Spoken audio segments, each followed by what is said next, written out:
thanks for coming.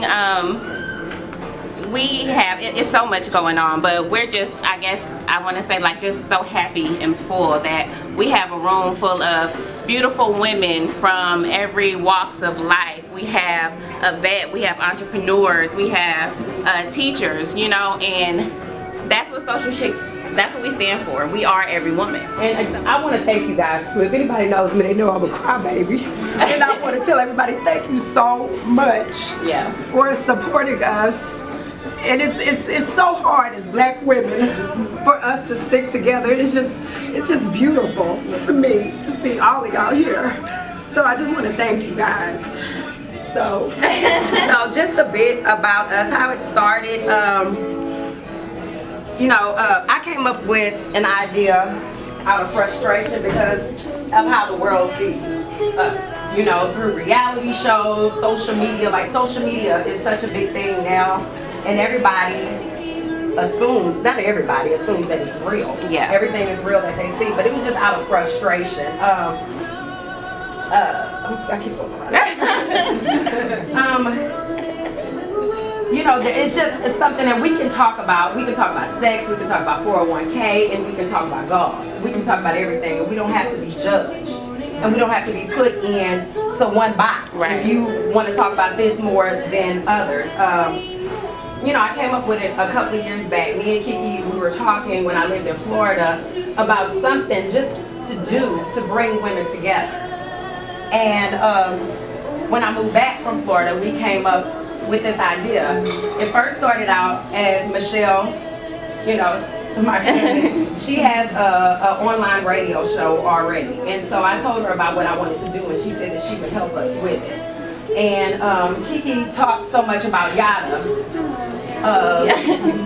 And you know, we wanted yada to just be a different perspective. Yes, a different perspective of how we felt, because you know, sometimes I'm a little raw, and yada is she's totally different from me. So we just wanted somebody totally different as well to do our radio show. We started out as an online radio show, and we just decided to just do it on YouTube. So we can do it whenever we want to do it and talk about whatever we want to talk about at any time. Absolutely. So we all got together. It was all four of us, and we got together, and we wanted to come up with you know, a concept and throw around ideas and what we want to stand for, and we needed a name, of course. So we're throwing out names, and then we say Social Chics, and we're like, oh yeah, you know, like Social Chics, we move around, you know, this is what we're about, right? And so then we were like, well, let's do it different. You know, everything's about branding and putting yourself out there. So then we came up with spelling it different. If you guys have seen the show, everybody knows soXial. So it just so happened that we were like, okay, X's, that's dope. And then we put, you know, 2 and 2 together, and it's like, okay, double X is the female chromosome. And you know, that is what we're all about. We're all about women empowerment and sticking together. And that's what we wanted to do. We just wanted to create a group and a movement. And this is what we wanted. You know what I'm saying? For us all to be able to get together and, like Shay said, talk about whatever we want to talk about. With nobody having preconceived notions, or it can just be a judge-free zone. That's what we want. So it worked out, and Social Chics was born, and we thank Yada and Michelle for being there with us, you know, in the beginning, and sticking it out with us, because it wasn't a struggle, but it was just new. It was different, you know, and it was like, okay, what are we gonna do? How are we gonna make it work? And we're making it work. And this is like proof of that. So this is beautiful. I'm very, very happy. Extremely, extremely excited. Okay. As much as we want to get everybody together, and I want to uplift you and you want to uplift me, we believe it's important to uplift ourselves as well. Absolutely. So yeah, so I'm Kiki, example. I'm Kiki. Love these almond-shaped eyes that I have, and that's that. So we'll start with you, Charlotte, and then we'll just this around. Who are you? My name is Charlotte. Charlotte.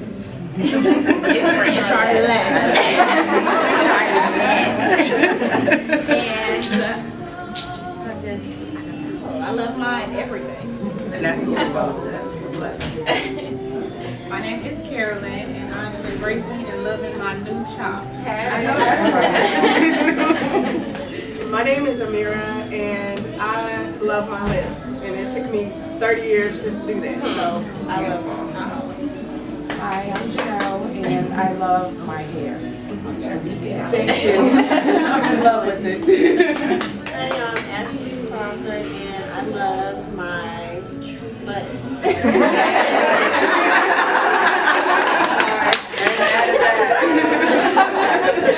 Hey everyone, my name is Elise, and I love my height. Hi, everyone. I'm Tiffany, and I love my getting hard. Hello everyone, I'm Crystal, and I love my cat. Hi, everyone. I'm Elise, and I love my smile.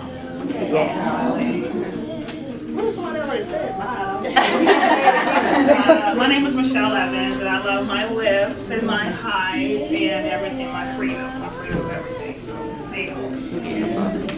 Hey beautiful lady. I'm Yada. I love supporting women. Hey. I have a good heart too. So that's what I have. My name is Lutia, and I love my genuine heart and giving spirit. Hi everyone, my name is Nietzsche Michelle. I love the color of my skin. Hello everyone, my name is Shakira, and I thank God every day. And Dr. Fred Brown for my skin. Hello everyone, I'm Sharonda, and I love everything about me, but most importantly, I love the legs that I stand on. My name is Aisha Walker. I love myself, and I like my legs. My name is Tiffany, like you, and I like my personality, and I like the company that I keep and my friends. And I'm shy, and I just love the fact that I'm a loyal person, and I have a big heart. So Beautiful. And it's just amazing to me because we actually did that exercise like some time ago with another group of women, and it was like pulling teeth for some people to say like, oh, I like my smile, or I like, and we should be proud of who we are. So everybody went around and gave, a piece of who they are and what they enjoy, what they like about themselves, and that was beautiful. Absolutely wonderful. our first topic is relationships. Relationships. Okay. So our first question is, so in relationships, what are your deal breakers? Would you date someone with a past, like if they've been incarcerated, used drugs, sold drugs, been abused in a sexual way? Like, would you date someone with a past? Like, what's your deal breakers? Right. So for you, Kiki, what's your deal breakers? My deal breaker, because of course we all have past, everybody has a past, but my deal breaker would be, I guess it would be if the guy I was in a relationship did some sort of abuse, whatever sort of abuse, physical, sexual, anything like that. Like I can't. That's just not gonna work for me. That's it. And I think that we all, people are like, oh well, that's like I said, everybody has a past, but we all need to also have standards. Yeah. So that would be mine. And then what was the second part of the question? I'm sorry.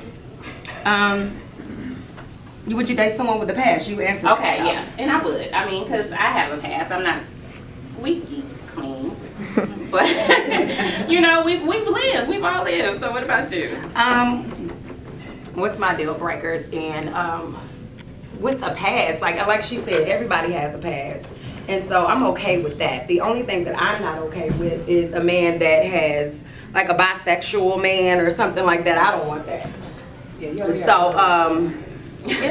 What did you say? You're only gonna worry about one thing. You ain't gonna worry about two. Absolutely. So, that's the only thing that's really my deal breaker. I have tons of other deal breakers, but that's just an example of something that I'm not gonna do. Yeah. But anybody? Yada? Michelle?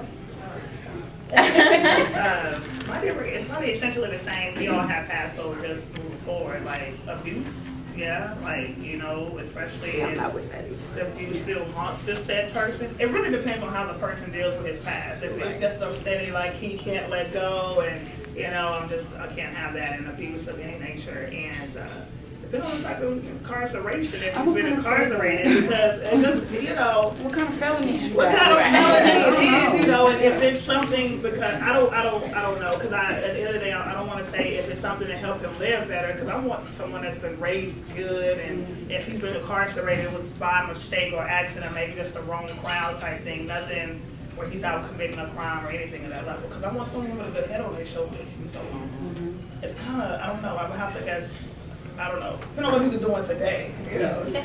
Do you ask that person when you first meet them? When you start dating somebody, do you ask them? I think you should ask every question that is necessary that makes you sleep at night. Like if you had, whatever it may be, you ask questions. I think you should ask questions more than once about different random things that ever, and he should be free to ask you the same question. Is that a first date thing? It's a Dating with a purpose. I think at a certain age, you know what you want. Dating just to be dating. Right. We're not 20. yeah. Depending on what you, well, yeah, because every woman, if you're dating for longevity, yes, you need, where's your standards? Right. Yeah. What's your year plan? Not 5-year plan, but what's your 1-year plan? What do you see yourself now? How are you going to elevate? How are you going to grow? Yeah. And how you treat your mom? Where How you treat your mom. Yeah. What did you say, Carol? It also depends on where the women are at in their lives. Yeah, you want time? Want to settle down. Yeah, that's okay. Some women ask for more than what they're offering. Yeah. I mean, yeah, once you lay down, you kind of, the levels kind of go out the window, because you lay down can lead to something completely different. So what do you do? Because everybody can't separate their feelings from sex.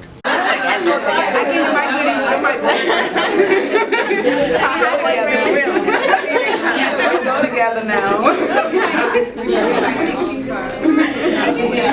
Absolutely. What kind of woman is that? I'm sorry, what'd you say, Michelle? Well, no, she was just speaking on what she, repeat what she was saying. I was just Well, Yada was just saying that we go together, like, we have sex, we go together, and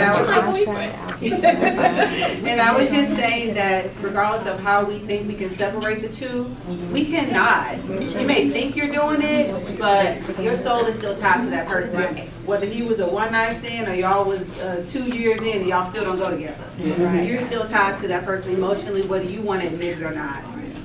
So that's what we're saying. Sexual transmitted demons are real. Because you don't know what kind of soul you're attaching yourself to.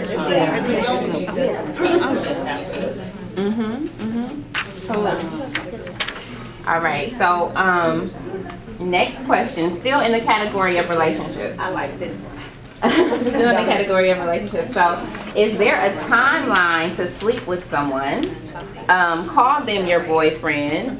And do you give yourself a timeline if you're looking for marriage? Do you give yourself a timeline for marriage? Absolutely. And if you have something to, if you have an opinion, you want to say something, like I said, go ahead and say it. Go ahead, Janelle. Now, I've been on both ends of the spectrum. I've waited, made him wait, go through all this, that, and the other, and it still didn't work. Me and my husband been together 12 years, and I tell you, within I don't recommend anybody to do what it is that we did, but this is how you know sometimes it's meant to be. We met within a month.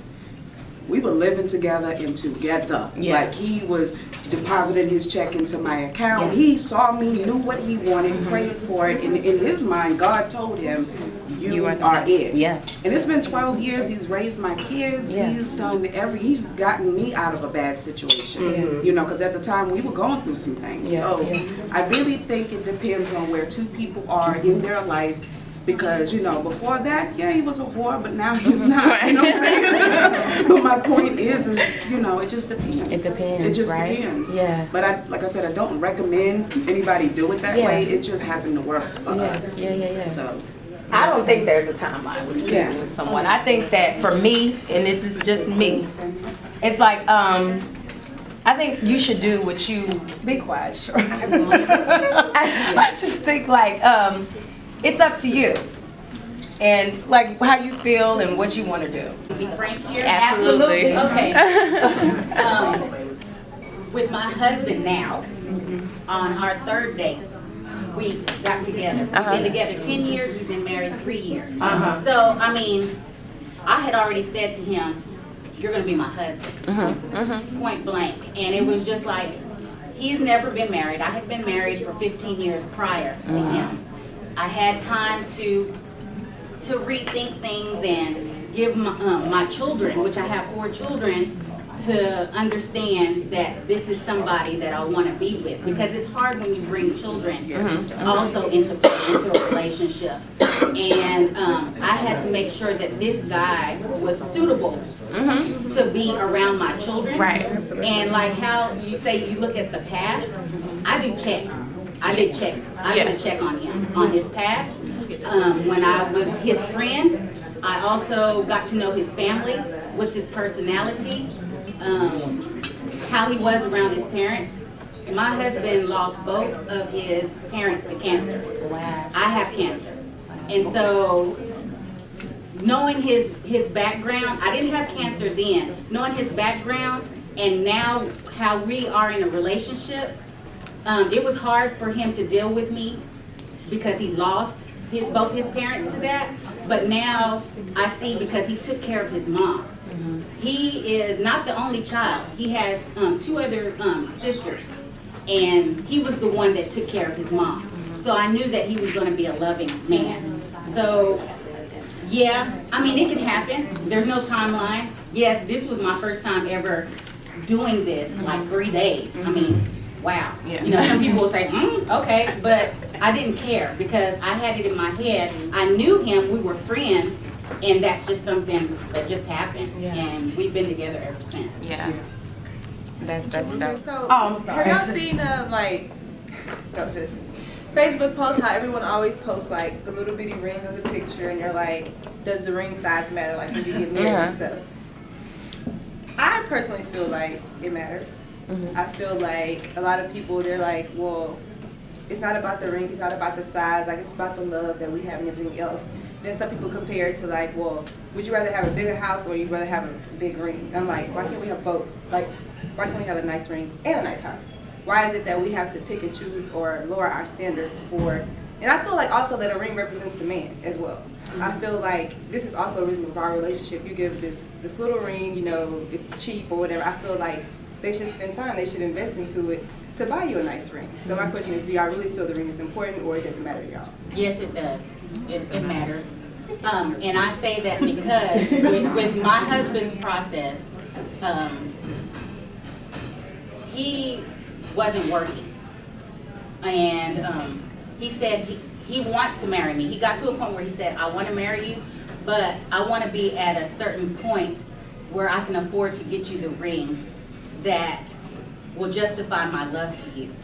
And that's exactly what he said to me. And he was like, until I can get the ring that I can get you, I can't ask you to marry me.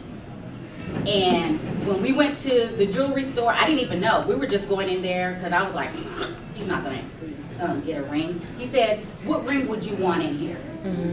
And so I went in there and I was like, okay, I'll look at a ring, but okay, if I wanted the ring, this is the ring that I would want. And so I was looking at other things, and that's when he picked the ring, and he asked me to marry him in the jewelry store. I feel different about that because I got married young, but my first wedding set, like we bought from K Jewelers as a set, so it came with my rings and his ring for like $300. But the love that I had with him was so genuine that I was like, girl, look at my ring, look at my ring. Right. Like, and you couldn't see nothing but clouds in that diamond. I loved him, and so the ring didn't matter then. And then the next anniversary came 3 years. He said, babe, let's go back to K's and trade these in. So we got some $800 rings. That was a big deal. So he kept his same ring, and I got an $800 ring, which was a total upgrade, right? So then I was like, girl, y'all look. Like, it was great. And from that ring, it became a $4,000 ring, which I loved, and I vowed to never change again. Then after that $4,000 ring, we hit 5 years and we got a $10,000 ring that I hated, and I made him take it back, and I kept that $4,000 ring. Wow. So I feel like because of my experience that it doesn't matter, because my ring was $100 and he wouldn't even take a new wedding ring. I had to just surprise him one day. It was like, you can't wear that $100 ring no more. We gotta do better. So I don't feel like that is a sign of how much he loved me, because he loved me enough for us to walk through those steps together to get to the nice ring. And I still want it. I agree with Michelle, just because, you know, like, my fiance, his friends and everybody, you know, I'm the one that I hear all the stuff, you know, so I have a pretty good perspective on men. And for me, it's two things. When a man has all the money in the world and he can afford to buy you whatever, that ring ain't got a bit of love in it. You know? Because if he saves for it, or if it takes a lot for him to get it, then possibly if it means to him. But in some cases, that ring is just to say, okay, I gotta meet this certain status, so I'm gonna give her that, not because I feel she deserves it or I love her that much or anything like that. So I feel that when you base it on that, you put all your love and value in that ring. And he has many more years to prove his love to you. Exactly. Yeah. And so I feel that it show me more than just that one ring you got me, because you can't, this ring ain't gonna keep me. Right. This ring is not gonna keep me happy. This ring is not gonna help us get through bad times when you can't even afford to keep up the lifestyle, or your lifestyle changes. So I really think marriage is about love, and the ring is just some superficial stuff that we do. You still gotta live when you get married. And it's good to make you feel love, but I need you to come home at night. I need you to be a loving husband. I need you to be supportive.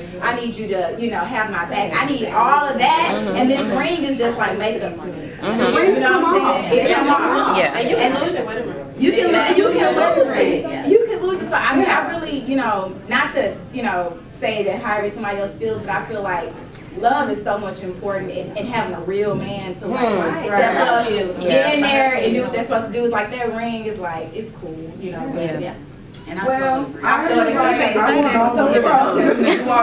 I want a medium-sized ring. I don't want to be starting all over again. Like, you start in the middle, you upgrade a little later, okay? So I get, you know, I get that, but I still get all the good stuff, but I don't want no $100 ring. I was young though. For you, that's a different story, you know, and it depends on where you at in life. Right. If you got a good job, don't come in here with no $150 ring. This where you at in life. You know, marriage is about the body of Christ. Yeah. So at the end of the day, did Jesus ask for a nice ring? No. Did Jesus No, ask for he dinner with didn't. somebody? But I want one. That's it. I'm just saying. That's of the world. God is in heaven. He's in heaven. And mama wants the ring to be happy. That's all I'm saying. When it comes to associates and friends, like, yeah, the difference between them, it's like everybody else is saying. Like, I think associate is just an associate. You might hang out with them sometimes, but you don't talk about things that's close to your heart. So I agree with the family thing too, because I have a cousin that we were just really, really tight. We were only a year and a month apart. We grew up together. We did everything together. I literally, her baby dad didn't want to be in the room while she was getting a C-section. I went and I did that. And I saw her baby first. Like, we were everything to each other, and all of a sudden she just changed. So she went from being my, as we used to call it, first best friend. That's what our FBF meant. We went from being that to just cousins. If you come to my house, you're my girlfriend. Well, you're my sister. You know, I'm not them that mingles my personal life with someone I don't trust. Right. So. Tiffany, I think you have associates, and then you have friends, and I think you have best friends. And then you have, you know, best friends like sisters. And I think, because some people, I think they are very significant in my life, and I wouldn't want to put them as an associate. So I might just call those two friends. But best friends is that person that encompasses pretty much everything. if you didn't hear her, she said the question is, how do you feel about dating behind a friend? Like, you know, if It's very easy for me to fall for somebody, so I like a lot of people. So if it's a situation where if I had feelings, but if she sees a future with the person, I'm not gonna insert myself and say, no, it's girl code. I'm not gonna do that. Well, I'm not gonna do that. People falling out. If I get that. I'm fluid. You know, I can just, you know. I know. Yeah.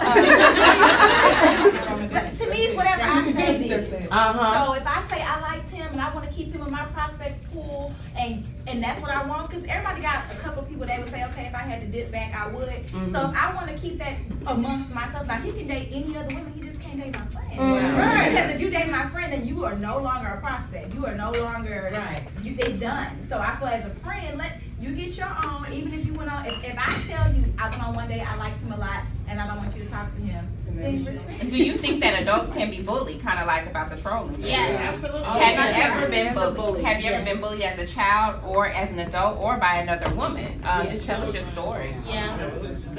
So I only had the people that I went to school with because my family was here in Houston or in the country. So, you know, I was bullied because I used to model, I used to do a whole bunch of stuff. So people assume with that, like, oh, she thinks she's all of that and she thinks she's this and that, but they never got to know me to find out that, no, she's not like that.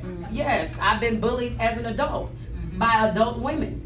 And so, and it's the same thing. Like we said, that's kids. Women, like certain women, they don't talk to me because they assume you think you all of that. But is that bullying? No, you think. Or they're doing stuff to be mean. They're just doing stuff. Some women I've been around, they're doing stuff just to be mean and like and hurtful, doing hurtful things and saying hurtful things. And is that being bullied though? I mean, because it's a different way of being bullied.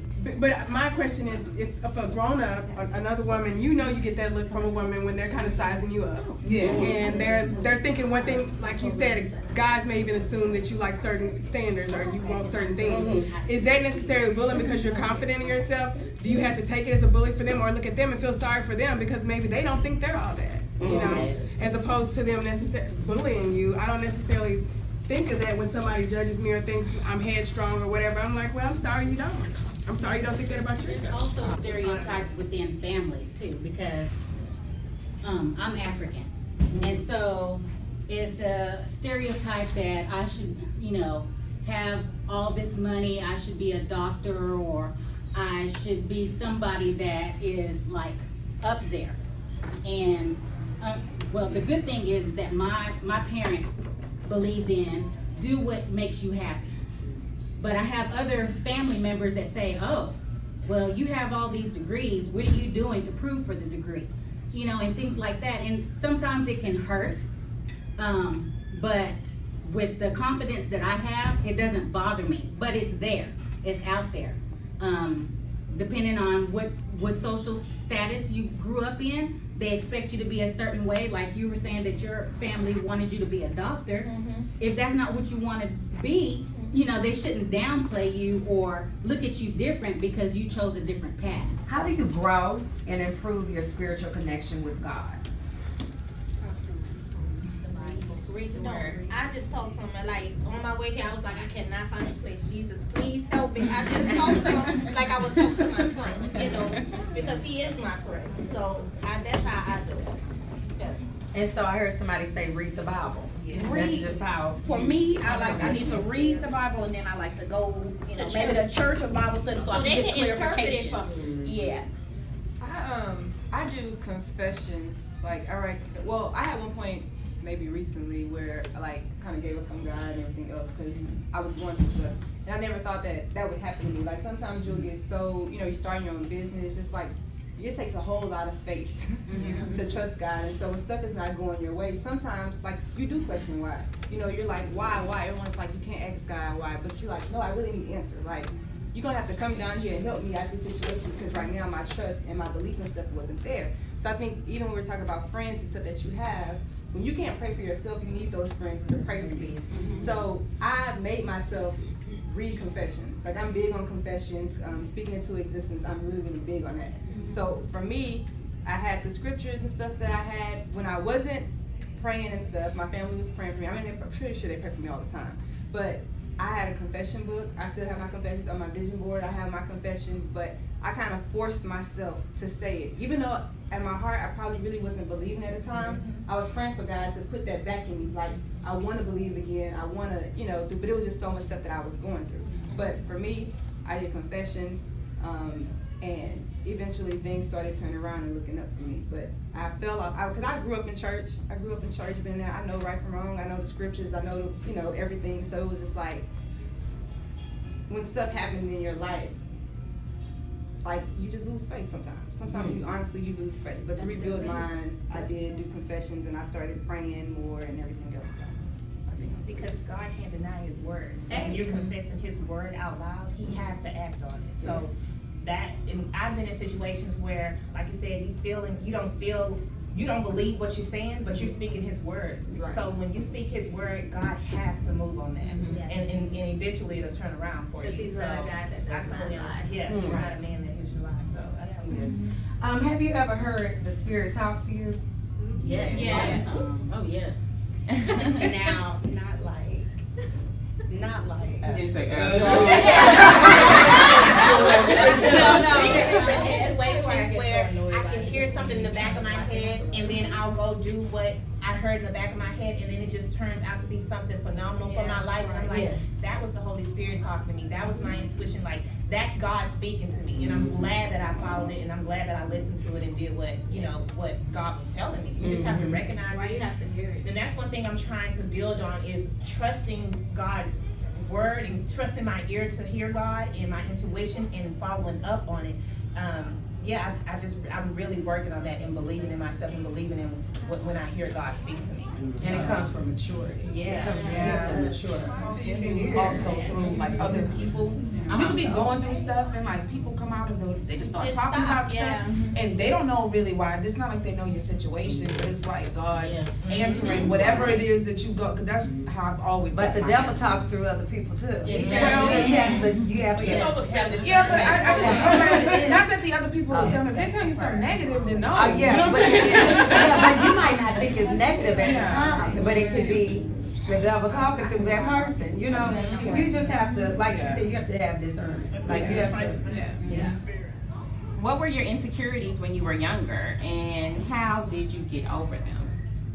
I have a visual flaw. I have eczema on my hands and my feet. So I was the little girl at school. I don't stand by her. She an alligator. You manage that every day. But hey, when your dad tell you, you're beautiful, you love, you're going to be somebody. Don't worry about these little neckhead children in the neighborhood. Because they're not going to be nobody. 9 times, most of them, they're not nobody. But you just have to look at yourself in the mirror and just be like, you own it. Like, I own my flaw. This is me. This is Yada Montreal. This is who you going to get, baby. Nothing different. Just own it. Put your crown on and just take it as you go. Because it only made me stronger. It didn't make me weaker. It just made me stronger. Like, you have an insecurity in yourself. You pick on me. And something's wrong with you, not me. Right. That was all the way up until college. People be like, what happened to your hands? And then they so ignorant. Oh, you got burned? No, I didn't get burned. Yeah, some people are stupid. This is horrible. Yeah. So, but you just have to put it in your heart. And when you have people around you giving you those words of affirmation that you're beautiful, and I'm bad. Insecurity. I feel like I had insecurity, but I was like the little blackest girl in my class. And this bubble butt. But when I got grown, I was like, okay. But then I was just, and then I was taller than everybody. I was 5'6" in the 8th, in the 7th grade. So like, and then I'm skinny with a bubble butt, big lips, and I'm black. I'm just like, this is God. Like, help me out a little bit. You know, all the cute light skinned girls getting all the boys. And, you know, I'm like, this is all over here. But same with you. My parents told me you're beautiful. You know, you're gorgeous. You grew into yourself. I grew into it, and I was like, I'm popping now, like I'm so good with myself. Back then you didn't want me, now I'm hot, y'all. Yeah, but it started at home, just to like take to the basics. It started at home, you know, and I got that love. So even if people say those things, like, ooh, like I didn't feel like that. Our last topic is women empowerment. Do you feel empowered as a woman? If so, where did you get it from? Yeah. My grandmother. Yeah. My grandmother. What you say? Situations. Yeah. Life situations. Yeah. And making it through. And overcoming. Yeah. She left her corporate job to open up a sports bar, and it was a hard journey. She talked to me about it a few times and things like that, but I don't talk to her on a regular basis. And so when I put it out there, when I'm trying to go through my journey as well as far as being an entrepreneur, I told her, I said, look, I'm so proud of you that you are doing what you're doing. You're my motivator. You don't even know it, but you are. and I put it out there, and she commented on it, and then she called me in tears. She said, I didn't even know that I had an impact on people like that. And, you know, hearing it from another black woman, and I know what you're going through in life, that really touched my heart. And it's like, we neglect as black women to give other women props, and we need to do that. I mean, it empowers us as a whole. I do it regardless if they want it or not. Yes. Because it makes me feel good. Exactly. Me to make you feel good, I'm gonna say it. Even and I'm not lying to nobody. Exactly. If I admire something about you, like your hair, or She does it I all am the that time. shit. I don't hate on women. If you're beautiful, you're beautiful. I don't feel less of a woman because of whatever. We can all be up in here repping. You know what I'm saying? So, but there are not women that are that way, and I don't care. Like, I don't care. I'm still gonna be me, and I'm still gonna, and I'm just, you know, all right, girl, bye. And you know, and some of them don't, you know, they're not, they're who they are. You know what I mean? Right. I don't care. It's just They don't insecurity. And I feel bad. I'm like, let me help you. Like, it don't have to be there. I used to be insecure when I was young and didn't know no better and wasn't okay with who I was. But it gets better. Just keep living. It gets better. You have to love you before anybody else can love you. And so what if you don't care that I love me? I'm still gonna do it. You know what I'm saying? And I want you to do it too, you know? So. And I think it's important to just do stuff like this, you know? Yeah. Because just personally, like, walking in and seeing everybody, like, that's beautiful in itself. And then getting the feedback and it's something that possibly Shakira, maybe you talked about, and like, I'm going through that, and I'm like, yeah, like, it's not just me, or, you know, maybe something Tiffany said, whoever, you know, like, sometimes we just all need to hear that we are not the only ones going through something. Like, I got you, my sister, I got you. Yeah. Right. Yeah. I think also the key, I think, to all of this and making sure that we're able to include everyone is that we have to accept everyone's differences. I think some people, when you walk in, they hear you say one thing, done with her, she ain't my type of chick. Right? And in order for this all to work and this whole sisterhood thing to work, you don't have to float like her, you don't have to roll like her, but you know what? That's your sister. You know, and if she is lacking something, you don't shove it down her throat. You just love her. And you just be a good example to her. And if there is something that this person needs to learn from you, they will, but they won't if you come across judgmental. So at the end of the day, we can't help anybody if we have an idea of what things are supposed to be like. That's true. You know, so I mean, we just have to embrace differences, and I think that's the one thing that women don't do, and why we can't come together. You gotta be my kind of chick for me to even want to even pour anything into you. You get so much more from different kinds of people. That's just me. You get so much from dealing with all kinds of people, and you get to take that with you and learn from them. Sometimes you get validation too, that your feelings and how you view things, other people, you know, people that you may not think are going through the same thing, they actually are. Because we all are. It just feels good. It just feels good to uplift other black women. It feels so good. Because we just gotta sit together, you know. That we said it was gonna be. So we just really from the bottom of our hearts really thank you all for coming out. And this is just the beginning for us. You know, it's been 1 year, and you know we've been pushing a movement for women to stick together, but it's so much more that we want to do. You know, we want to continue to do things like this. We want it to be an open forum for discussion. We want to have girls trips, conferences, like we want to do it all. So we just thank you guys, because just this support right here, this just means so much.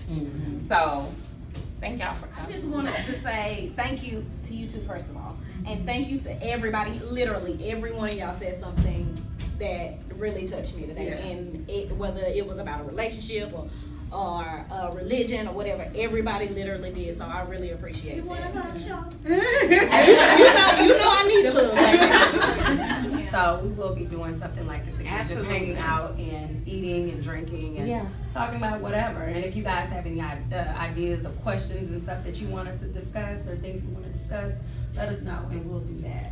You have some very good questions. It was good. Just because y'all did it.